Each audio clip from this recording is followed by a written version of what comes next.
Some professions are a calling. They require a level of commitment and sacrifice. Journalists reporting from Gaza fall into this category. Dozens have been killed, so why aren't they being protected?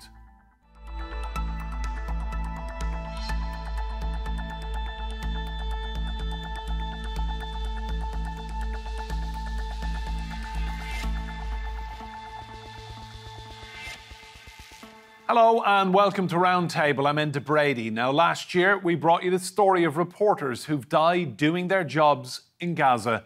Since then, even more have been killed, with no end to the violence in sight. A father mourns his son. The loss is overwhelming. What has Hamza done to Israelis? And what has my family done to them? What have civilians in the Gaza Strip done to them? They have not done anything. Hamza al-Dadou and another journalist, Mustafa Chouria, were reporting for Al Jazeera when they were killed by an Israeli airstrike. Wael, Hamza's father, is Al Jazeera's bureau chief in Gaza. In October, Wael's wife, 2 other children, and grandson were killed. Within 24 hours of finding out his son was dead, Wael was back reporting on air. I'm alive today, reporting, only because of them and their sacrifice. It is the bare minimum that I honour them and loyal to them by standing tall and moving forward. The Committee to Protect Journalists said in response that journalists across the region are making great sacrifices to cover this heartbreaking conflict. Those in Gaza in particular have paid and continue to pay an unprecedented toll and face exponential threats. Reporters Without Borders has said preliminary investigations suggest the attack was intentional and constitutes a war crime. Israel says it does not target the media or civilians, both of which are protected by the Geneva Convention. But as the war rages on, journalists put themselves in the firing line in the name of truth. This list of those killed has over 75 names. How many more will be added before the conflict is over? Well, let's meet our guests. Joining me today is Yousef Alhelou, a London-based journalist originally from Gaza. And in Paris is Lara Elborno, an international lawyer and human rights activist. Welcome to Roundtable. Good to see you both again. Yousef, I'll come to you first. Last time we spoke, you were in the studio with me and you were telling me about your family in Gaza. Can you just give our viewers an update on how they're doing, please? Thank you for having me again. They survived this genocide miraculously, despite the fact that I didn't speak to them for the past month due to the lack of communication lines. I was updated about their fate from one of my relatives who lives in Rafah, but I understand that they're struggling miserably due to the run out of food supplies and water. So I'm happy that they are safe for the time being. Thanks, Yousef. Now, you've worked as a journalist all your life. You've worked in Gaza. I want to look at the issue of whether Israel is deliberately targeting the media. What's your thoughts on that? So far, 116 journalists have been killed so far. And this shows that Israel does not respect international law. The latest incidents, as you may know, Hamza Dahdouh and Mustafa Thuraya, who were targeted as they were traveling in their civilian car. And Israel's justification, it could be baseless, saying that they are affiliated to the resistance movements. And now they were working on the field, filming Israeli attacks. From previous experiences, I think Israel is deliberately targeting civilian journalists because it's annoyed from the bravery and courage of those journalists. Lara, can I ask you the same question? Is this a deliberate tactic by the Israeli regime? Absolutely. Well, Israel has been for a very long time deliberately killing, wounding, and injuring journalists and getting away with it. Let's not forget that in 2021, an Israeli airstrike targeted the offices of the Associated Press in Gaza, reducing it completely to rubble. And Israel was not held accountable. And then in 2022, an Israeli sniper killed Shireen Abu Akleh in occupied Jenin, and Israel eventually admitted that they did so. But again, Israel was not held accountable. And we also know that in this current moment, Israel actually issued a statement warning any international news agencies, telling them that they would not be able to guarantee the safety of their reporters in Gaza. Again, an admission that suggests that they are in fact targeting journalists. And of course, that is in complete contradiction with the principles on protecting journalists under international law. And Lara, the answer is obvious, really, but just spell it out for us. Why do you think Israel is deliberately targeting journalists? Yes, absolutely. Well, we have to understand that in order to carry out a genocidal campaign, in order to carry out an ongoing Nakba, as Israel has for over 75 years now, it requires an incredible amount of control over the narrative to sustain. Of course, no decent human being seeing a genocide being carried out would condone it, and therefore propaganda is incredibly important. Disinformation is incredibly important, and preventing access to information is also incredibly important to Israel as it persists in the daily uninterrupted bombardment of Gaza for over 90 days now, but also the complete denial of human rights to the Palestinian people as a whole for over 75 years now. I want to take a look at the numbers involved here. So the estimates do vary. These are the numbers of journalists killed in Gaza. The Committee to Protect Journalists says 79 journalists have been killed since the start of this latest conflict. 72 of them are Palestinian, 4 Israeli and 3 Lebanese. Now, the Ministry of Media in Gaza says 112 journalists have been killed, so far more than what the Committee to Protect Journalists are saying. Yousef, I saw a very inflammatory statement on social media from an Israeli spokesman last week who said that these were card-carrying members of Hamas. That was how he referred to some journalists. How much does that disgust you? It's absolutely horrendous and shocking that Israel justifies its attacks on journalists, affiliating them to be members of the resistance movement. You know, silencing the truth has been on Israel's top agenda since it started its genocide. And also, let's not forget that it has imposed a media blackout. Now, its justification to target Mustafa Thuraya and Hamza Dahdouh a few days ago, it says that Thuraya was using a drone to reveal the location of Israeli occupation forces. Now, they shared some of those documents, but it's fake. I mean, at the end of the day, they were journalists. They were covering an Israeli airstrike. So Israel creates all kinds of justification just to protect itself.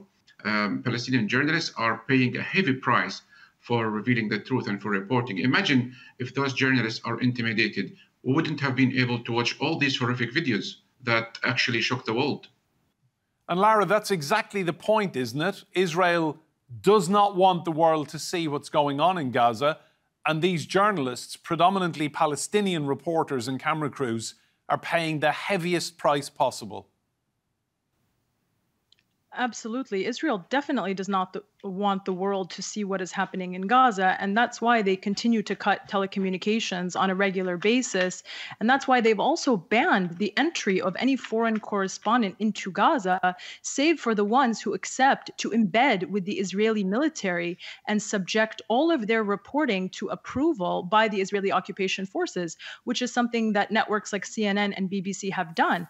But to allow foreign correspondents into Gaza to roam around, to speak with people on the ground, to speak to Palestinian families, to go stand in the hospitals, that's something Israel has absolutely categorically forbidden foreign correspondents from doing. And that's why the burden rests on Palestinian journalists on the ground in Gaza, who, by the way, are not only journalists. Let's remember that we are seeing them be medics. They are civil defense workers. They are digging up children from the rubble when they arrive to the site of a house which has been hit by an Israeli airstrike. They are delivering first aid. They are also watching their own families be killed and their own neighborhoods erased. And it's a level of stress and pressure and trauma that I don't think people are giving Palestinian journalists enough credit for having to endure in this moment. Truly, the silence of so-called journalists working for corporate media networks and groups which purport to advocate for free press worldwide is shameful. It's moral failure. Gaza's journalists are more than worthy of protection and also of our advocacy in this moment. Yousef, a lot of people worldwide will not know that Israel does not allow international correspondents and camera crews into Gaza. Why is it that Israel refuses to allow access and that companies and organizations from, say, Europe, the United States, Australia, Canada, any other country, those camera crews will only be allowed into Gaza if they agree to go in with the IDF and sign up to all their rules and restrictions? Yes, Israel wants the world to see what's happening in Gaza from one lens. And we've seen those foreign correspondents who have been embedded with the Israeli military.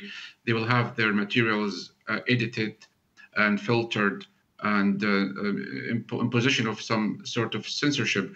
I think Israel wants to weaken the Palestinian narrative because it says all Palestinian journalists are terrorists. Can you believe that? I've read their statements on Twitter. And also, they said that Palestinian journalists are helping Hamas's narrative. So Israel does not want to see Palestinians reporting on the atrocities, and it wants them to report on the aftermath of the 7th of October. And I would like also to salute the other journalists on the ground who are risking their lives, such as Nizar, your correspondent. He's a brave. I met him personally in Gaza.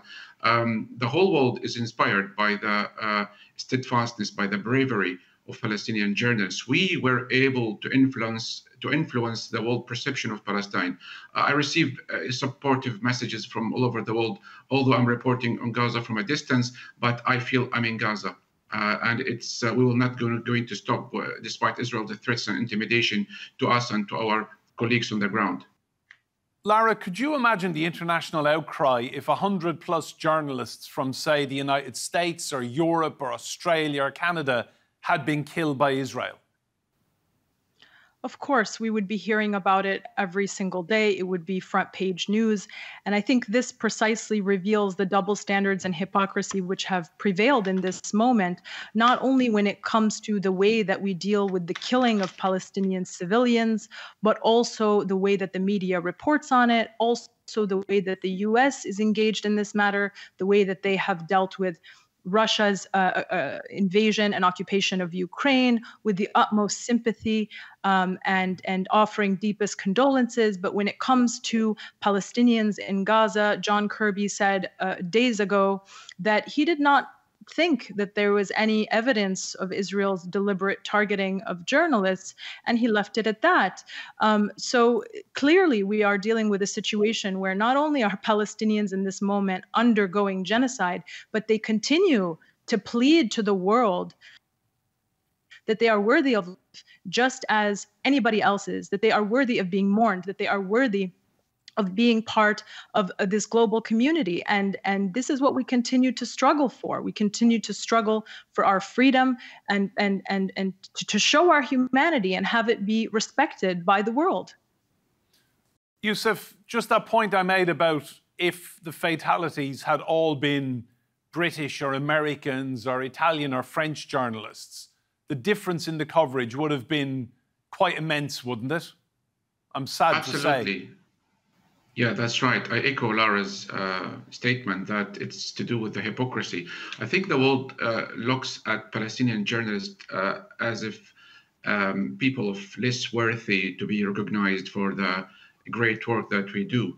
Imagine that if you can remember what happened during the World Cup in Qatar, the whole media was just focusing on the rights of the LGBTQ community in Qatar. Where are those journalists who are watching their fellow colleagues being butchered, slaughtered, and massacred Why they're silent? Why those corporations, the syndicates of journalism and press, why they didn't just really expose Israel and say, look, stop, you have to stop targeting those journalists. You cannot, equate them to be Hamas sympathizers.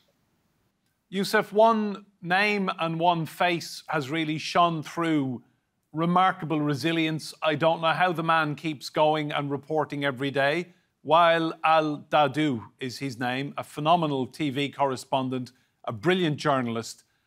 Just for the sake of an international audience who may not be aware of what has happened to this man, just tell the story of the Dahdouh family in recent weeks, please. If Adam Smith was the father of economy, Wael Dahdouh is the father of journalism. He's a very brave man. He lost many members of his family. I know him personally. He lives in Zaytoun neighborhood, not far from where I live. This shows that he has a moral duty, an obligation to continue reporting because the world has to see what's going on. Israel can kill us, but it cannot kill our spirit. It cannot kill the truth. He's a very respected person, and he must be held as the father of journalism. Lara, that is a brilliant description and a great tribute to the man and his family. What have you made of the incredible resilience of Wael al-Dahdouh in recent weeks and months?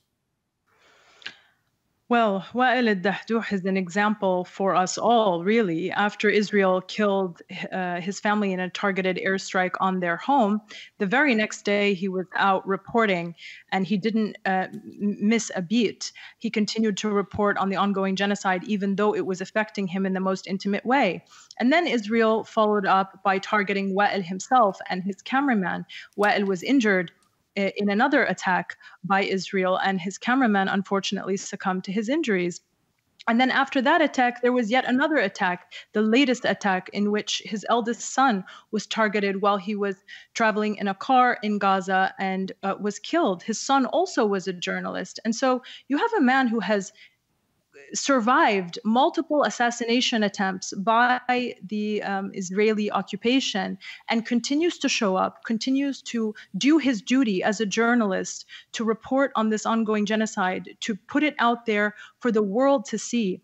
And, if I can borrow from the incredibly moving and powerful remarks that were made earlier today by South Africa at the International Court of Justice, we really have to remember how unprecedented this situation is. This genocide in Gaza is being live streamed to our phones. As South Africa said, it is the, quote, first genocide in history where the victims are broadcasting their own destruction in real time in the desperate hope that the world might do something.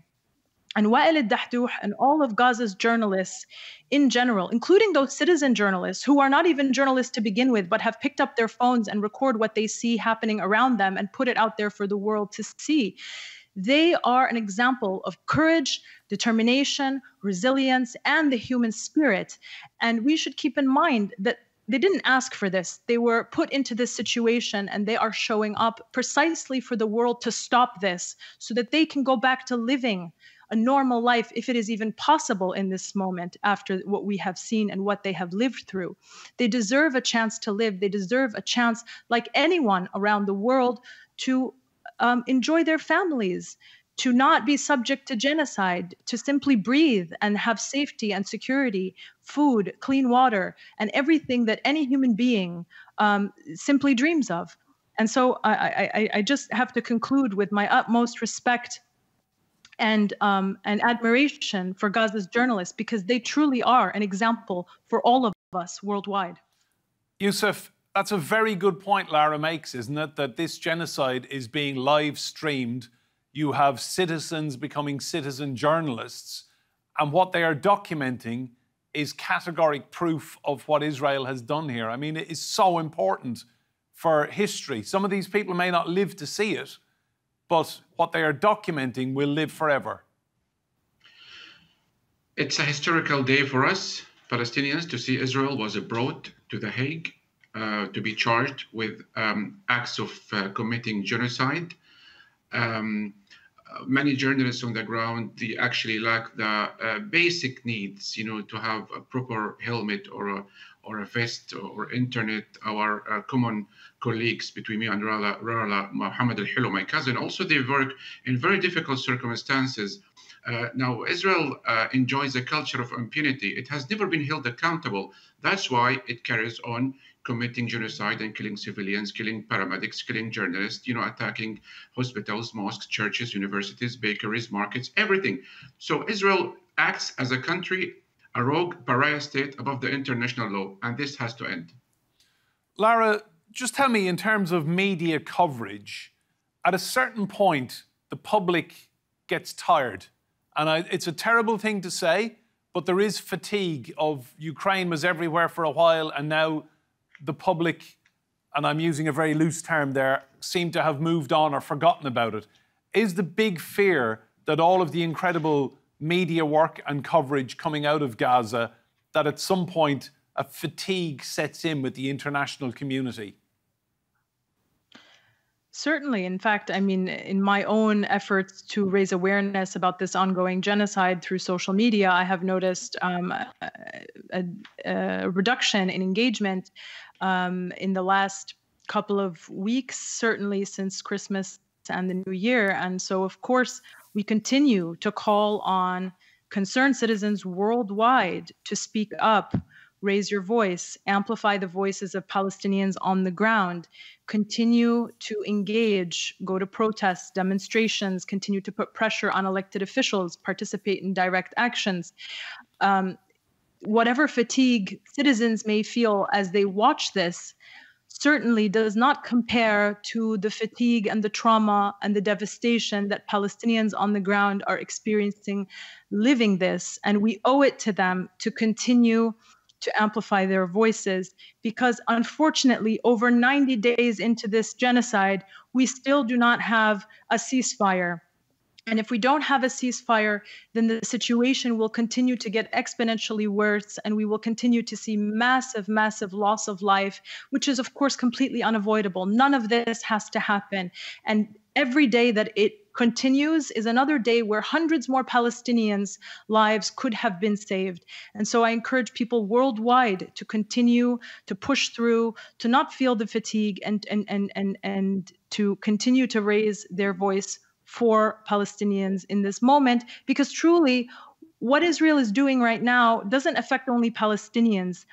Everything that they're doing right now and that they continue to get away with will be used to create precedent going forward that can justify atrocities against any people worldwide. So we are all, as humanity, very concerned and have an interest in what is happening here and how the international community will respond to it. Are they going to let Israel get away with it again and continue this culture of impunity? Or is Israel, for once, going to be held accountable for over 75 years of sustained human rights violations and the denial of self-determination of the Palestinian people? That is the question before us today. Yousef, I want to put the deaths of the Palestinian journalists in a historical context. More journalists have died reporting or filming in Gaza in just 3 months than the 63 journalists killed during 6 years of World War II. That is a damning statistic, isn't it? It's a huge number. I couldn't imagine that we could lose loved ones. Israel continues to claim the lives of those journalists with disregard to the respect of freedom of expression, freedom of the press, because it knows it will not be held accountable.